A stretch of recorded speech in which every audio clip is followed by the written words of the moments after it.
CAGR म्हणजे compounded annual growth rate.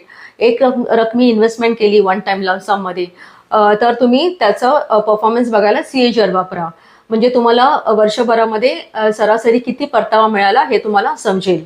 एक्सआयआरआर म्हणजे extended internal rate of return. ज्यावेळी तुम्ही एसआयपी करता, म्हणजे वेळोवेळी इन्व्हेस्टमेंट करता, मल्टिपल ट्रान्झॅक्शन्स असतात, त्यावेळी तुम्ही एक्सआयआरआर वापरा. फॉर एक्झाम्पल, तुम्ही 2 लाख इन्व्हेस्ट केली 2020 मध्ये आणि 5 वर्षांनी 2025 मध्ये तुम्हाला 4 लाख मिळाली, तर त्याचा सीएजीआर होतो 14.87%. आणि जर हेच 2 लाख तुम्ही डिवाइड करून 5 वर्षामध्ये 3,333 रुपयाची एसआयपी केली 5 वर्षासाठी आणि तुम्हाला रिटर्न्स मिळाले 4 लाख रुपीज आफ्टर 5 इयर्स, तर त्याचा एक्सआयआरआर होतो 28%.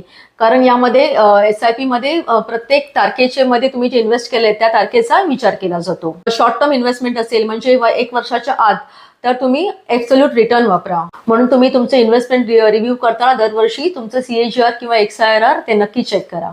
Thank you so much.